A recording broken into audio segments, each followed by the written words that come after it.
El día de hoy vamos a terminar la serie que hemos estado llevando de mujeres de la Biblia. Y le voy a ser sincero, voy a saltar un poquito en las notas porque lo que tengo, con sinceridad se lo digo, es el mensaje de hoy es un poquito difícil, es un poquito pesado, pero yo espero que nos mantengamos aquí porque yo creo que es algo que Dios está haciendo, algo que Dios quiere hacer.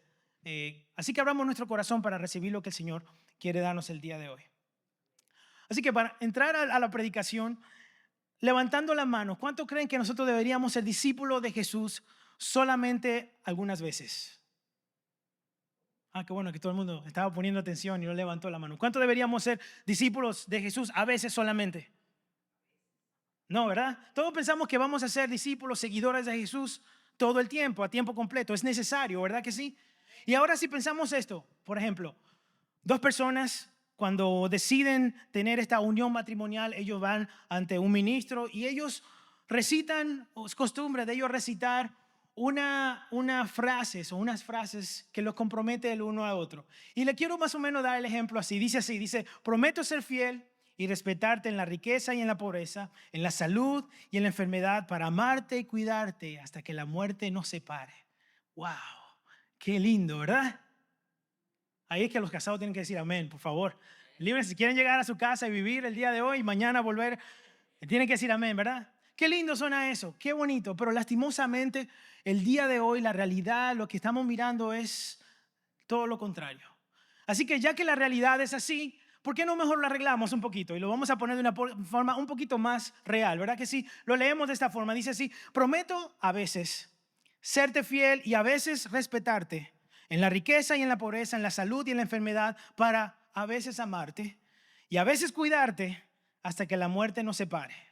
O algunos tal vez dirán, esperando que la muerte nos separe, ¿verdad? Y yo entiendo de que cuando nosotros escuchamos algo de esta forma, como que no creemos que el compromiso es tan real. Tanto los casados aquí en el cuarto o en la iglesia como los solteros aceptarían casarse con alguien que leyera los votos de esa forma.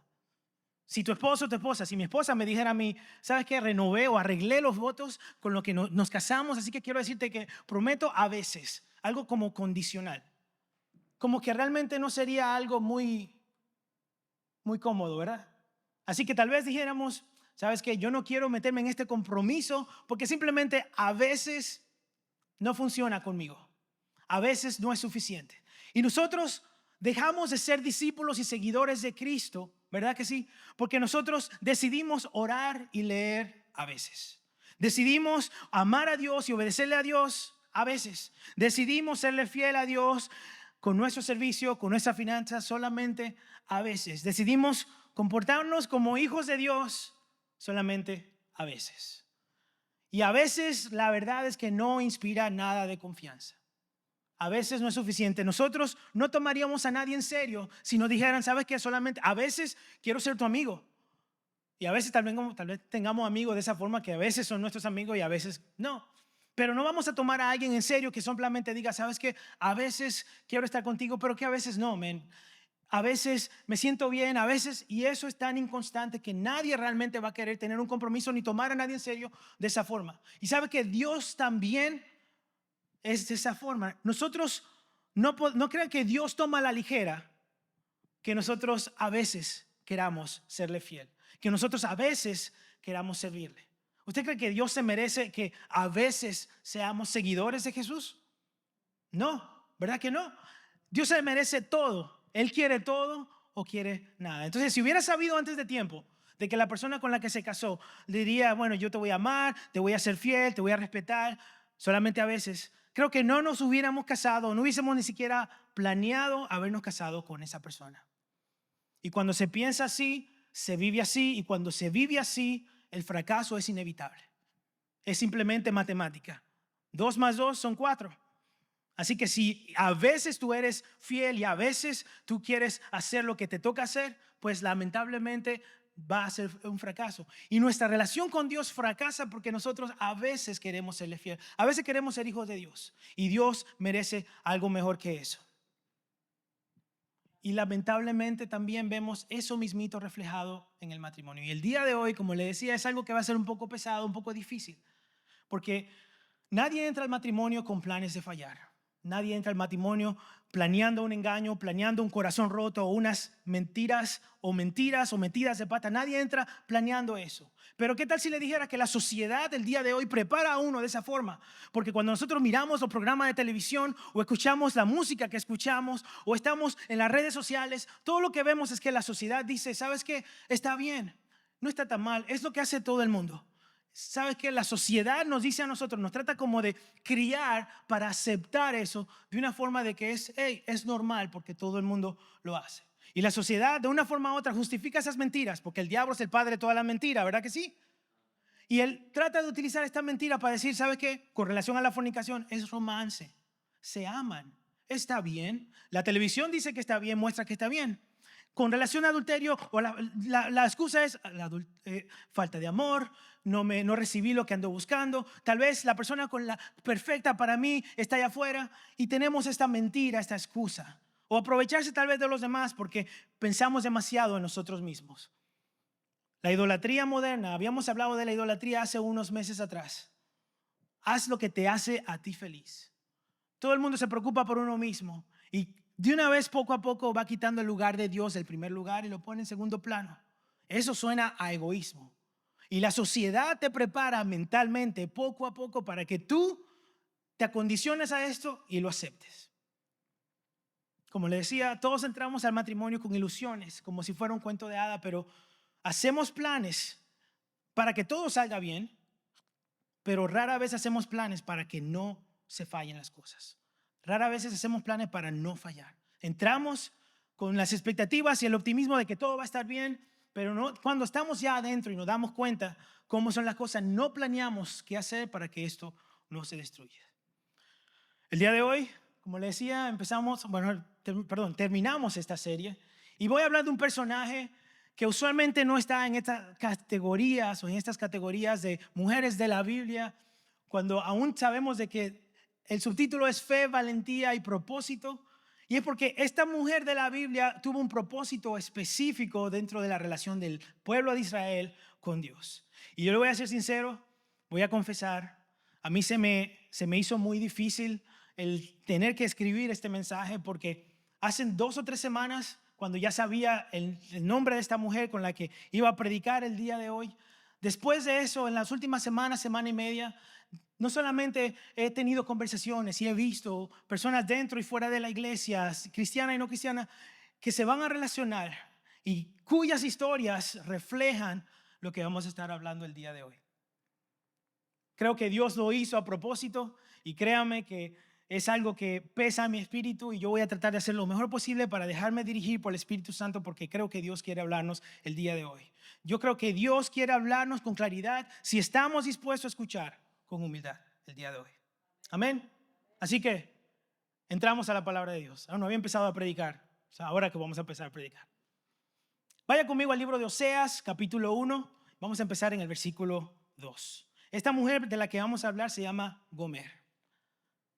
Oseas capítulo 1, versículo 2. Dice, cuando el Señor le habló por primera vez a Israel, por medio de Oseas, le dijo al profeta, ve y cásate con una prostituta, de modo que algunos de los hijos de ella sean concebidos en prostitución. Esto ilustrará cómo Israel se ha comportado como una prostituta al volverse en contra del Señor y al rendir culto a otros dioses. Así que Oseas se casó con Gomer, hija de Diblaim. Ella quedó embarazada y le dio un hijo. Vamos a dejarlo hasta ahí. Señor Jesús, te doy gracias nuevamente por tu amor y tu bondad y por tu palabra en esta tarde. Señor, yo dispongo mi corazón, mi mente, mi espíritu para que tú hables a través de mí el mensaje que yo creo que tú nos has dado, Señor. Y así como este mensaje trató conmigo, Señor, y habló conmigo de mi compromiso contigo, creo que también, Señor, nos hablará también a todos los que estamos aquí. Te pido, Señor, que nos des la sabiduría para abrir nuestros corazones y recibir con humildad lo que tú quieres hablarnos el día de hoy. Te amo, Señor, y te adoro en el nombre de Jesús. Amén y amén. Quiero darle un poquito de contexto acerca de lo que estaba pasando aquí con el pueblo de Israel y con Oseas y antes de llegar a Gomer. Israel había desobedecido a Dios. El pueblo de Israel se había dividido entre 2 reinos, el reino del norte y el reino del sur. El reino del norte era Israel y el reino del sur era Judá. Oseas vivió en el reino del norte. Él fue profeta, escogido por Dios para ser profeta en ese tiempo. Y uno de los peores reyes de Israel que estaba reinando en el tiempo de Oseas era Jeroboam el segundo. Nada que ver con Jeroboam el primero, aparte de que fue una persona también muy idólatra, pero no eran familia, solamente tenían el mismo nombre. Jeroboam el segundo, aunque fue un líder fuerte, un líder que trajo una política bien próspera al pueblo de Israel, aunque todo estaba marchando bien en un área social, por el lado espiritual seguían adorando a ídolos, seguían estrujándose con el paganismo y poco a poco iban decayendo y creando un caos completo en esta ciudad para el pueblo, mejor dicho, de Israel. Finalmente, en el año 722 a.C., el pueblo de Israel es asolado, sitiado, es atacado por los asirios y es destruido prácticamente. Algunos fueron asesinados, la ciudad fue destruida y fue tomada. El libro aquí de Oseas empieza con la historia del matrimonio destruido de Oseas y Gomer. Una mujer que comete adulterio yendo detrás de otros amantes, de otras personas que le daban lo que ella buscaba y pensaba que no recibía dentro de su matrimonio. Y constantemente ella lo hacía. Y Dios le dice a este profeta de Dios que se case con esta mujer. Y el punto importante de esta situación, de esta relación, era relucir que Dios le dice a Oseas que en vez de romper con Gomer, a pesar de que ella era una mujer, una prostituta, una mujer que se iba con otros hombres, en vez de romper con ella, que corriera a ella, que la amara, que la levantara y que la perdonara. Que la busque y que la encuentre y que comprometa nuevamente su amor. Y le voy a decir, eso no es algo fácil. Eso no puede ser algo fácil. En otra palabra, ella se casa con él, se va, después que se casa, se va con otros hombres y lo que dice Dios que haga es algo que es muy difícil. Le dice que no rompa el matrimonio, aunque tenía la base para hacerlo, sino que al contrario vaya y busque a esta mujer. Y que no solamente la vaya y la busque, sino que le pague a sus deudores, aquellos que le dieron cosas a ella para que pudieran estar con ella, que le pague a ellos. En otras palabras, ve y compra tu esposa nuevamente y tráela contigo, ámala, a pesar de lo que ella había hecho.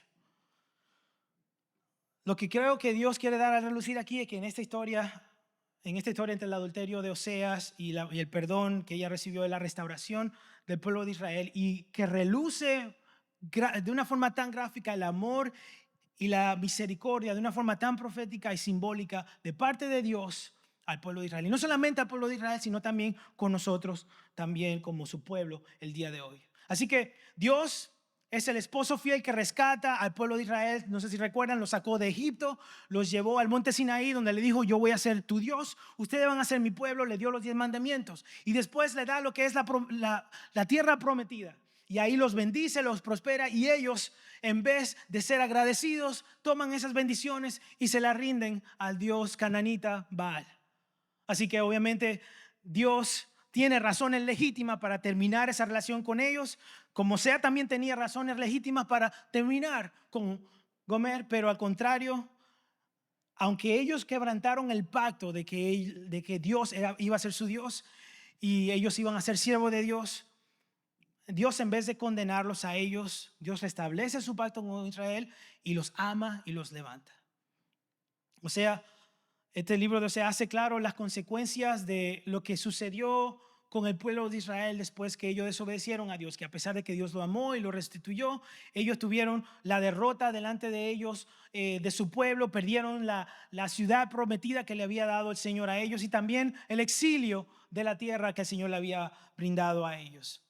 Entonces, después de todo eso, todavía Dios habla a través de Oseas y le da una esperanza. Y le dice: ¿sabe qué? Aunque el pueblo se haya comportado de esa forma, yo sé que mi pueblo se arrepentirá y yo voy a levantar un rey mesiánico del linaje de David para que este sea quien traiga paz y traiga restauración al pueblo de Israel, y reinará sobre ellos y los salvará. Hablando de Jesús. El día de hoy, y solamente quería dar un poquito de contexto porque lo que pasa en esta historia se aplica tan fuerte y tan grave con nosotros. No solamente en el área de nuestra relación con el Señor, sino también en nuestra área conyugal. Y teniendo este como contexto, y lo que yo creo que quiero que entendamos el día de hoy es que Dios no quiere un compromiso a medias, un compromiso parcial con ninguno de nosotros. Él no quiere a veces que le sirvamos. Él no quiere a veces que seamos fieles a Él. Él lo quiere todo o no quiere nada. Así que, ¿será que nuestra vida está mostrando con nuestras acciones que somos realmente comprometidos con Dios? Muestra tu vida. ¿Qué muestra tu vida cuando tu boca está guardando silencio? ¿Será que nuestra manera de actuar, de conducir, nos está mostrando que realmente somos hijos de Dios o solamente nos comportamos de esa forma a veces, dependiendo del caso? Y el día de hoy yo tengo 2 puntos que quiero compartir con ustedes acerca de esto, que creo que nos vamos a poder relacionar un poco con esto. Y el primer punto que tengo para compartir con ustedes es un amor roto por la infidelidad. Y hubieron 2 frases muy grandes que describen la infidelidad que pasó acá entre Gomer y Oseas y entre el pueblo de Israel con Dios. Y si lo leemos en el versículo 2 nuevamente dice que ellos se volvieron en contra del Señor y rindieron culto a otros dioses. Esas fueron las 2 cosas que salieron a relucir ahí. ¿Qué es eso de volverse en contra de Dios? ¿Cómo así volverse en contra del Señor? Y eso no significa pecar porque todos fallamos, todos podemos cometer errores, fallarle, desobedecer. Pero volverse en contra de Dios va todavía aún más allá. Eso se refiere a una posición del corazón. Cuando nosotros decidimos conscientemente negar a Dios y desobedecer y hacer lo que queremos nosotros y vivir esa vida sabiendo conscientemente de que a Dios no le agrada. Eso fue lo que hizo el pueblo de Israel. El pueblo de Israel sabía lo que el Señor le había dicho y lo que le había mandado a ellos, los mandamientos a guardar, y ellos aún sabiendo eso dijeron, ¿sabes qué? Yo quiero hacer esto mejor que eso. Yo prefiero seguir lo que me gusta, lo que me hace sentir bien, otros dioses que me dan placeres antes de este Dios. Así que de esa forma el pueblo de Israel decidió volverse en contra de Dios. Y sabe que podemos ser iglesia y pretender ser hijos de Dios, pero vivir en contra de Dios. Podemos estar aquí años, muchos años, pero nuestra vida, si nosotros no estamos realmente agarrados al Señor, va a mostrar que estamos en contra de Dios. Porque aunque decimos que somos pueblo de Dios, hacemos con nuestras acciones todo lo contrario de lo que Dios nos ha mandado hacer. Y el pueblo de Israel tenía años y años viviendo de esa forma. Y ellos no habían sido destruidos simplemente por el amor y la gracia y la misericordia de Dios. Porque Dios una y otra vez los perdonaba. Ellos metían la pata, ellos fallaban. El Señor levantaba un momento donde ellos tenían que pasar una necesidad y ellos corrían arrepentidos ante el Señor. Dios podía haber acabado con ellos en cualquier momento. Dios lo podía hacer porque Él tenía el poder para hacerlo. Pero en ningún momento lo quiso hacer. Al contrario, Él renovó su pacto con ellos. Dios mantuvo el compromiso que Él hizo, los votos que Él hizo con ellos. Cuando Él decidió ser su Dios, Él le dijo, yo voy a ser su Dios y yo te voy a guardar, te voy a bendecir, te voy a prosperar. Dios mantuvo su lado. Dios mantuvo lo que Él acordó hacer, aun cuando el pueblo de Israel no mantuvo su lado. ¿Se parece a ti y a mí? Yo creo que se parece a nosotros. Porque yo no le puedo decir tantas veces, cuántas veces yo le he fallado al Señor. Yo no le pudiera contar todas porque han sido demasiadas las veces que yo no he mantenido mi pacto con Dios y he pecado y le he desagradado. Pero me doy cuenta que el Señor, en vez de cortarme, lo que hace es que me ama, me bendice, me protege y me enseña a mí dónde yo fallé para que yo me arrepienta y me acerque a Él. Así que nosotros no somos muy diferentes al pueblo de Israel. Un día decidimos decirle, Señor, sí, entra a mi corazón, sé tú el rey de mi vida, sé tú mi Dios. Y le decimos tantas cosas bonitas como cuando nosotros leemos el voto del matrimonio. Y sí, todo suena muy bien. Y hacemos ese pacto con Dios de que Dios va a ser nuestro Dios. Y tenemos esa temporada de que vivimos fogosos y amando al Señor. Pero poco a poco se convierte eso como en una monotonía y nos acomodamos. Y entonces volvemos a lo que hacíamos antes o nos alejamos de Dios. Y entonces Dios, en vez de vernos destruyéndonos a nosotros mismos, crea situaciones, crea momentos de dolor o dificultad, como pasó con el pueblo de Israel, para que corramos a Él, para que nos acerquemos a Él, para que dependamos de Él, porque con tanto amor y tanta misericordia, Él prefiere que nosotros suframos y nos acerquemos a Él, que sintamos diversión y nos perdamos toda la vida, toda la eternidad. Porque Dios nos ama demasiado.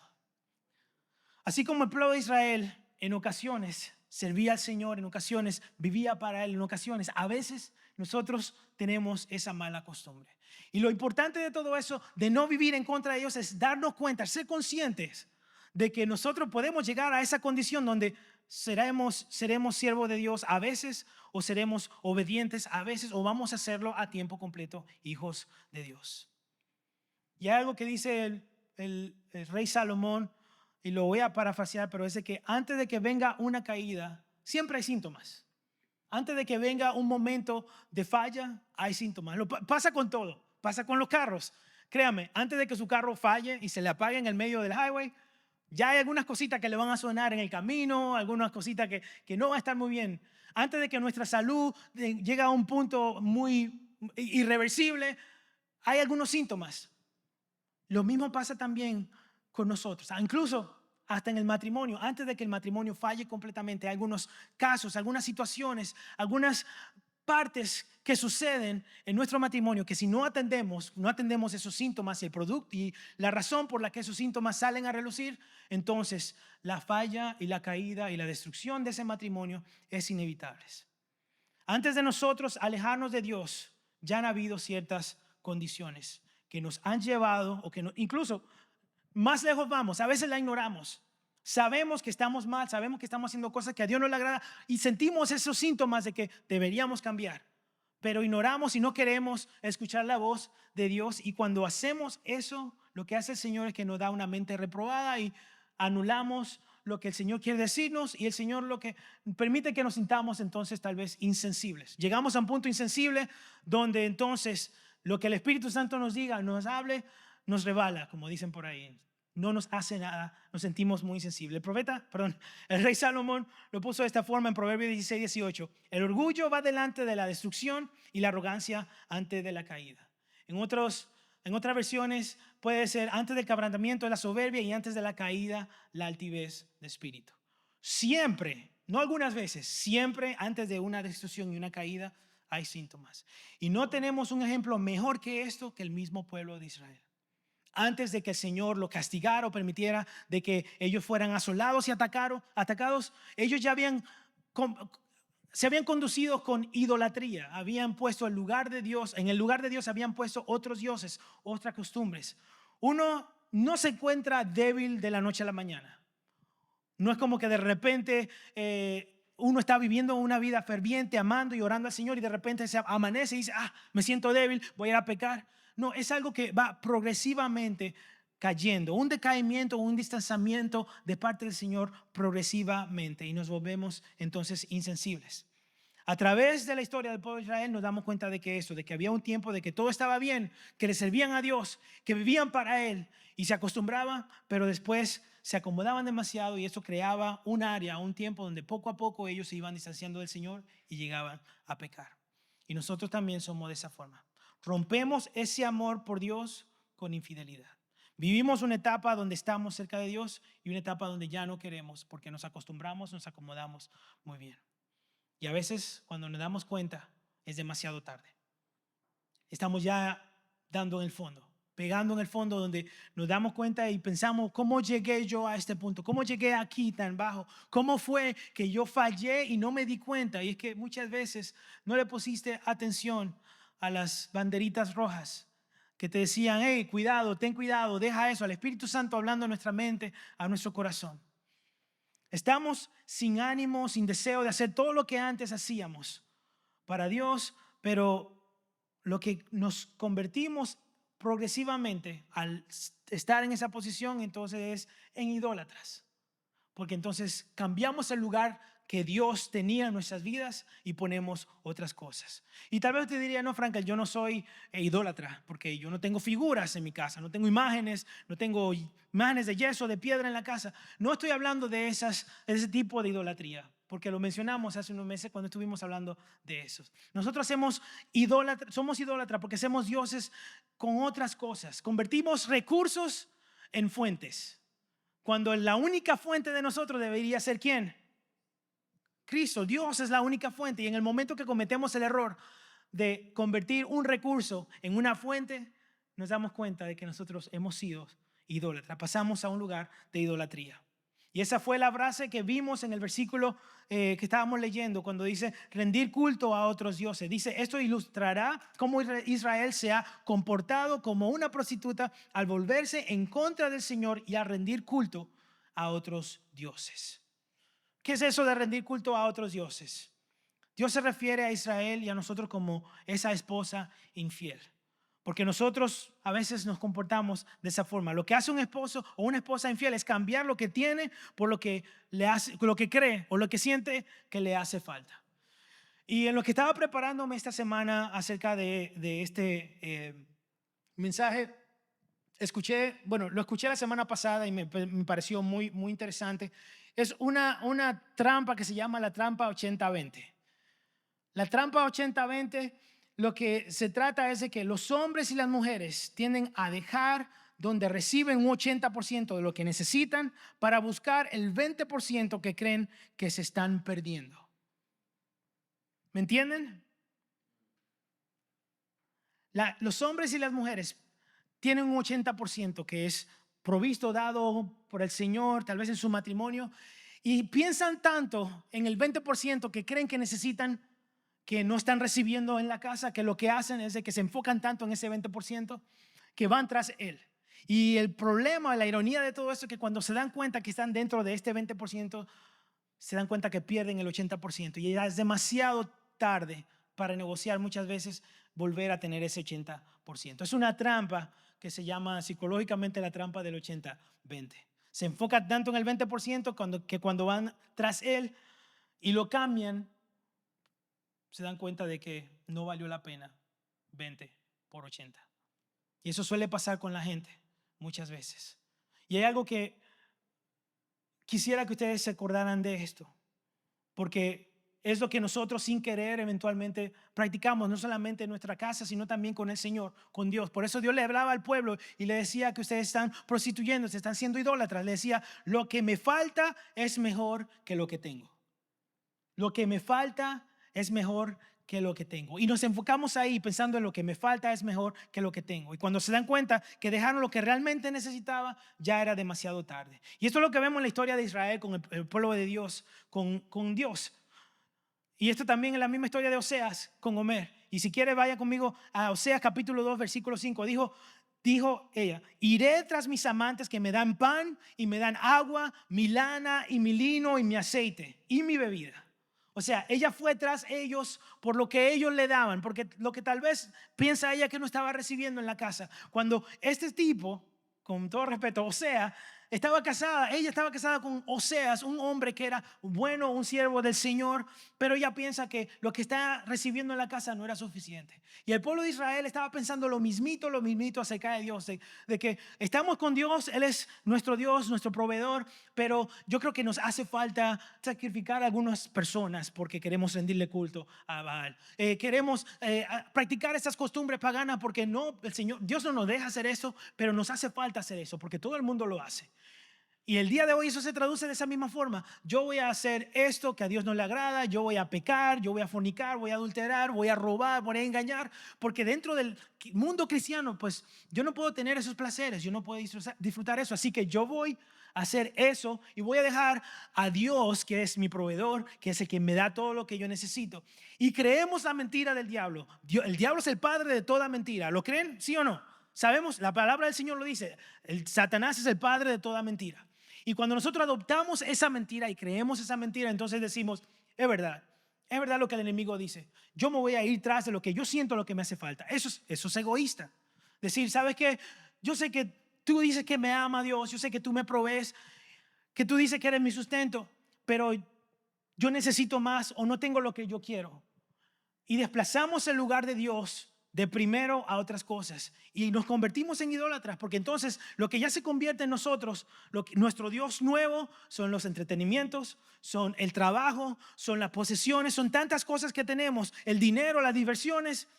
Y la ironía de esto es de que todas esas cosas son buenas. No está mal tener dinero, no está mal tener trabajo, no está mal divertirse. El problema es cuando le damos el lugar de Dios y el enfoque de nosotros, entonces es en eso y solamente vivir y servir para eso, cuando deberíamos vivir y servirle al Señor. ¿Cómo se convierte algo así en nuestro Dios? Cuando eso recibe todo nuestro tiempo, toda nuestra devoción, recibe prioridad sobre nuestro tiempo con Dios, recibe prioridad sobre nuestra dedicación a Dios. Y eventualmente, progresivamente, desplazamos a Dios de su primer lugar y entonces creamos un Dios nuevo, lo que son los dioses modernos, porque yo sé que ahora no todo el mundo adora una imagen, pero Di y yo no nos pusimos de acuerdo, pero sí, la gente adora muchas veces su trabajo porque dice, yo quiero y necesito, y así, si voy a la iglesia o si hago esto, no voy a tener lo suficiente, así que yo voy a hacer esto, y poco a poco se aleja de Dios o ni siquiera siente el deseo de ir a la iglesia porque se enfoca demasiado en el trabajo. Israel le fue infiel a Dios yendo tras otros dioses. Y la palabra que utiliza aquí en el libro de Oseas es Israel adulteró. Y yo creo que la Biblia utiliza esta palabra de adulterio tan gráfica para referirse a la idolatría del pueblo de Israel, es porque el matrimonio y el acto sexual fueron funciones o fueron diseñados por Dios mismo para crear una unión exclusiva entre dos partes, entre dos personas, una unión sagrada. Esa unión simboliza también el pacto entre Dios y su pueblo. Y cuando ese pacto es quebrantado por infidelidad, ya sea espiritual o matrimonial, el adulterio se convierte bíblicamente en una causa legítima para el divorcio. Pero Dios nos llama a perdonar como Él nos perdona. Y ahí es que la cosa se pone difícil, porque vamos a ser sinceros por un momento. Creo que tiene que ser algo bien difícil y bien doloroso llegar a un punto de esta forma. Todos estamos propensos a caer, a fallar, así que no es cuestión de apuntar a nadie, sino de que podemos, bajo las condiciones correctas, todos podemos caer, todos podemos fallar. Yo quiero que lo pensemos de esta forma, pero lo que Dios nos dice a nosotros es que tenemos que perdonar. Qué difícil perdonar en un momento tan doloroso, cuando uno se siente traicionado, cuando uno se siente engañado, cuando uno se siente que el pacto que una vez hizo con una persona ha sido completamente destruido y tirado a la basura. Es un proceso que sin la guía del Espíritu Santo es imposible sanar y restaurar. No se puede. Sinceramente se lo digo, no se puede. Si el Espíritu Santo no está ahí para sanar y transformar las vidas, va a ser algo imposible. El perdonar esa falta puede hacer que las cosas funcionen, porque tal vez al haber perdón y ellos agarrarse del Señor, entonces la persona que falló puede buscar del Señor, ser restaurado, levantarse, seguir su camino y buscar al Señor. Así que nuestro trabajo cuando encontramos una falta así, sí es perdonar, pero tal vez no. Y yo no le puedo decir, no le puedo garantizar de que va a ir de una forma o de otra. Tal vez no. Tal vez la persona diga sí en un momento, sí, perdóname, y el arrepentimiento no sea genuino. Y el día de mañana nos encontremos con el mismo problema. Porque no hubo un arrepentimiento genuino, no cambió. Pero lo que sí nos damos cuenta aquí, que nos dice la palabra del Señor, es de que sí, el adulterio sí es causa legítima para el divorcio. Oseas tenía todo el derecho para divorciarse de ella. Pero ¿sabes qué? Aún más que el divorcio, una causa legítima en esta situación es el perdón. O sea, pero aún más en esta situación de adulterio, siendo una causa legítima al divorcio, más aún que eso es el perdón. Gomer fue infiel a Oseas, y tanto como Gomer fue fiel a Oseas, el pueblo de Israel le fue infiel a Dios y Dios tenía todo el derecho para destruirlo. ¿Y por qué Dios le pide a él, a Oseas, que vaya tras esta mujer? Lo vemos en Oseas capítulo 3, versículo 1. Dice, ve y ama otra vez a tu esposa, aun cuando ella comete adulterio con un amante. Esto ilustrará que el Señor aún ama a Israel, aunque se haya vuelto a otros dioses y le encante adorarlos. Vaya conmigo al versículo 5, dice, pero después el pueblo volverá y se dedicará al Señor su Dios y al descendiente de David, su rey, o sea, refiriéndose a Jesús, en los últimos días temblará de asombro ante el Señor y su bondad. Lo que hace Dios por el pueblo de Israel es algo que es inexplicablemente grande. Ese amor que Él muestra es algo que es inexplicablemente sobrenatural. Y lo que hizo Oseas, lo que el Señor le pidió a Oseas que hiciera y hizo, fue algo que humanamente no tiene sentido. ¿A quién se le ocurre en una mente correcta humana decir, sabes que tú me fallaste y me engañaste? No una vez, no dos veces, no tres veces, muchas veces lo hiciste, pero yo te amo y te perdono, así que sigamos adelante y te vas a levantar en algún momento. Yo creo que tú vas a cambiar. Humanamente no tiene sentido. Y si somos sinceros, muchos y tal vez todos nosotros no tomaríamos este momento para decir o actuar de esa forma, sino que dijéramos, ¿sabes qué? yo tengo todo el derecho para acabar las cosas y destruir este matrimonio o esta unión, así que yo voy a seguir hacia adelante y tú sigue por tu camino. Pero el Señor le pide a Oseas que haga algo tan difícil. Y todo eso fue por eso mismo, porque el Señor quería que ellos vieran el amor y la misericordia de Dios, de que a pesar de que nosotros somos tan infieles, Él permanece fiel. Yo creo que usted no me oye. Bueno, no, me imagino que todos han sido fieles al Señor y nunca han fallado, nunca han sido rescatados de los vil y del mundo, pero ese no es mi testimonio. Así que déjeme le digo, el Señor a mí, dentro de la oscuridad en la que yo vivía, aún estando dentro de la iglesia, el Señor extendió su mano y me sacó y me salvó y me liberó y me hizo una nueva criatura. Y yo crecí en el Evangelio. Yo crecí en el Evangelio, yo crecí en la iglesia. Pero yo necesitaba tener un encuentro con el Señor de verdad que me hiciera a mí identificar de que yo estaba viviendo en contra de Dios aún dentro de la iglesia. Yo hacía y practicaba cosas que a Dios no le agradaba, pero estaba bien porque yo estaba cubierto. Papi y mami eran pastores, así que yo tengo el cielo ya ganado. No funciona de esa forma las cosas.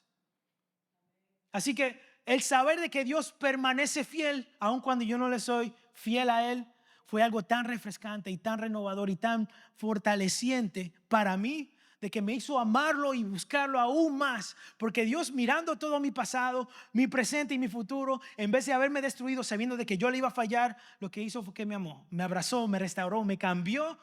Y el día de hoy yo puedo decirle a usted esto porque yo soy un testigo del poder de Dios, del milagro que Él ha hecho en mí. Y como dice la canción, yo era ciego, mas ahora veo la luz gloriosa que me dio Jesús. Eso fue lo que sucedió. Y yo no sé si ese es el testimonio que tiene usted, pero es lo que estaba pasando aquí con Gomer y Oseas, con el pueblo de Israel y con Dios, con usted y con Dios. Y sí es difícil perdonar. ¿Usted cree que alguien le falle constantemente y diga que se arrepiente y vuelva constantemente a fallar es una persona digna de perdón? Humanamente no. Y todos somos muy fácil para apuntar. Y se nos olvida las veces que el Señor nos perdona, una y otra vez. De pecados que tal vez son más graves de lo que otra persona nos ha ofendido a nosotros. Una y otra vez, no una vez, no dos veces. Tenemos toda la vida. Yo que tengo 15 años, tengo todos estos 15 años. No sé por qué se ríen. Yo me identifico como un hombre de 15 años, también blanco con el pelo rubio y los ojos verdes. Aquí se puede en Estados Unidos, ¿ok? Pero dándome cuenta del amor y la misericordia de Dios, a pesar de que yo le fui infiel, eso fue lo que transformó mi vida. Así que aun cuando nosotros no somos fieles a Dios, Él permanece fiel. Y eso era lo que Dios quería mostrar a Israel y a nosotros a través de la historia de Oseas y de Gomer. Y otra lección que aprendemos aquí es una relación que fue restaurada por la gracia. La historia de Gomer y Oseas no termina ahí. No termina en un juicio ni solamente algo que acabó abruptamente, sino que termina en reconciliación. Así como el Señor nos da esa oportunidad de ser reconciliados con Él. Tal como leímos en el capítulo 3, dice: ve y ama otra vez a tu esposa, aun cuando ella cometa adulterio con un amante. Eso ilustrará que el Señor aún ama a Israel, aunque se haya vuelto a otros dioses y le encante adorarle. Óyeme, ¿cómo puede amar a alguien de una forma así cuando fue traicionado? ¿Por qué no dejarla? ¿Cuántos dirían, no, déjala? Pero sin embargo, el Señor lo que le dice a él: ámala, búscala, paga por ella otra vez. Y eso muestra el amor impresionante de Dios, porque eso es lo que Dios hace una y otra vez constantemente por nosotros. Cuando nosotros caemos y pecamos, sabes que el Señor no nos destruye y acaba con nosotros, sino que Él corre, nos persigue, va tras nosotros para perdonarnos, para levantarnos. La gracia, algo que hace es que no ignora el pecado, pero sí lo cubre con amor. Porque el Señor no dijo: ¿sabes qué? Sí, yo sé, Israel, que tú pecas, no te preocupes, está bien. Sigue haciéndolo porque yo ni siquiera voy a mirar. No, Dios es un Dios justo. Y alguien va a tener que pagar por ese pecado. Y alguien pagó por ese pecado. Por eso que vino Jesucristo. Él pagó por nuestros pecados. Pero la gracia no ignora el pecado, sino que lo cubre con amor. Dios no ignoró el pecado de Israel, aún sabiendo de que ellos no lo merecían. No había hecho nada el pueblo de Israel para merecer el perdón de Dios. Dios no restaura la relación con Israel porque Israel se lo ganó. Porque Israel dijo, hey, Señor, tú nos dijiste hace tiempo que íbamos a ser tu pueblo escogido. ¿Por qué nos trata de esa forma? Dios no restauró la relación con ellos simplemente porque ellos se lo ganaron, sino porque Él los amaba, así como con nosotros. Él está dispuesto a restaurar nuestra relación con Él, no porque nosotros lo merecemos, porque somos lindos, aparentes, agradables, no por eso, sino por su amor y su misericordia.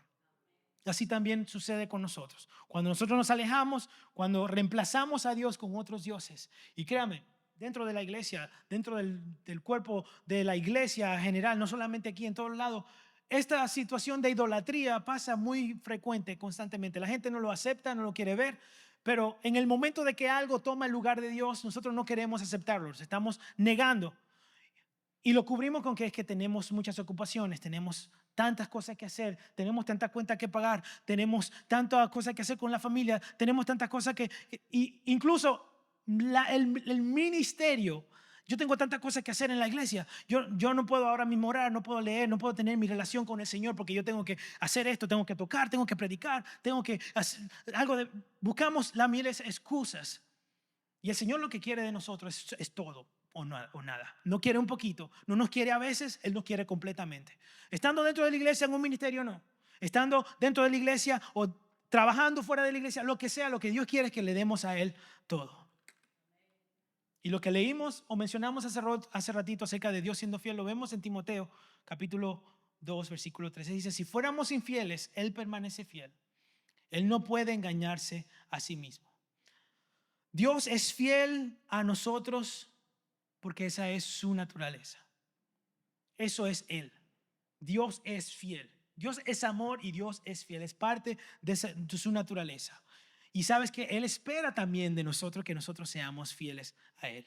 Y hoy nosotros nos encontramos de esta misma forma.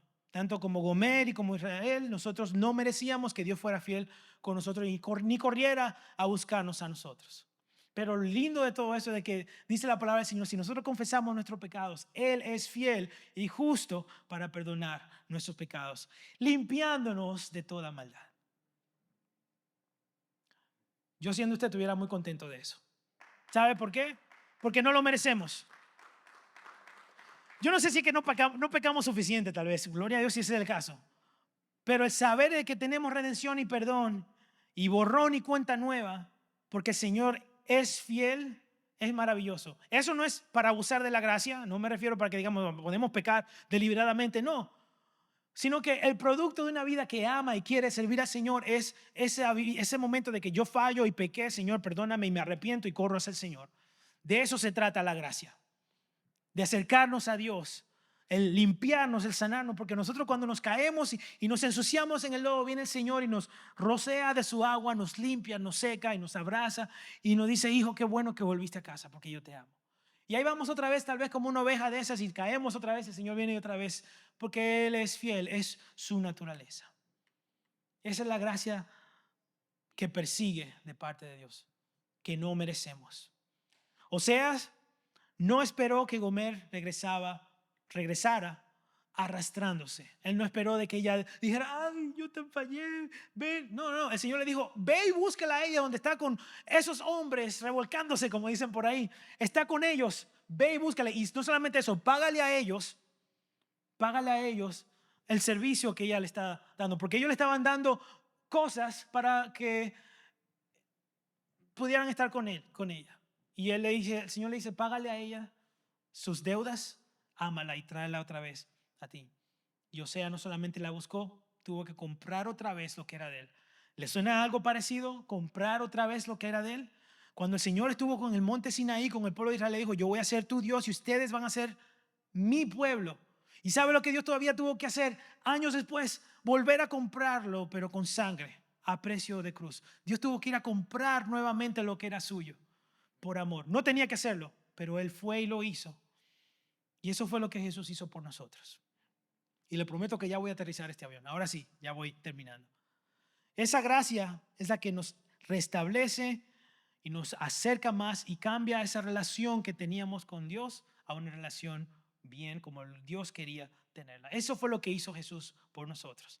Romanos 5:18 dice, pero Dios mostró el gran amor que nos tiene al enviar ¿a quién?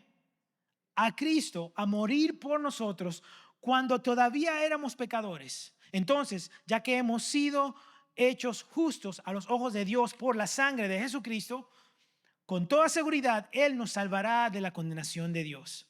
Pues como nuestra amistad con Dios quedó restablecida por la muerte de su Hijo cuando todavía éramos enemigos, con toda seguridad seremos salvos por la vida de su Hijo. Así que ahora podemos alegrarnos por nuestra nueva y maravillosa relación con Dios, gracias a que nuestro Señor Jesucristo nos hizo amigos de Dios. Ahí es que va el aplauso, gloria a Dios por la salvación. Estamos entendiendo lo que hizo el Señor. Yo espero que no sea que se nos olvide. Y yo espero que no sea que no se nos esté olvidando como Gomer y el pueblo de Israel estuvo olvidando lo que Dios estaba haciendo y estaba proveyendo y estaba dándole a él. Y tal vez estamos yendo detrás de 20 cuando el Señor quiere darnos más. Él nos espera con brazos abiertos, no cruzados. Él no lo estaba esperando así, esperando que llegue. El Señor nos espera o sale a buscar, sale a correr hacia nosotros. Hay dos tipos de personas aquí y voy a ser bien personal. Voy a parquearme ahí mismito en el driveway, como dicen por ahí. Hay dos tipos de personas aquí en la iglesia. Los que se sienten como Gomer y los que Dios le está llamando a actuar como seas. Tal vez tú eres Gomer hoy. Te alejaste, fallaste, has vivido a veces sirviéndole al Señor, a veces agradándole al Señor, a veces siéndole fiel al Señor. Pero hoy Dios te busca otra vez y te dice, yo te amo todavía. Quiero restaurar esa relación que una vez tuvimos. Quiero que empecemos otra vez. Yo te busco, yo corro hacia ti. Y lo que yo quiero es que te comprometa conmigo. No a veces, sino de verdad. O tal vez tú seas o seas. Y Dios te está llamando a restaurar algo que otros te dirán que deseches. Y aunque sea ilógico para el mundo, es espiritual y correcto delante de Dios. Es lo que Dios nos llama. Sí, el adulterio fue la causa del rompimiento, pero la gracia fue la causa de la restauración. Porque aunque estuvo la opción para romper, el Señor le da la opción para perdonar. Y eso es lo que Dios quiere hacer hoy con nosotros. No porque lo merezcamos, sino porque Dios te ama a ti y me ama a mí. Y su amor nunca deja de buscar a los suyos. Eso es lo que hace Dios.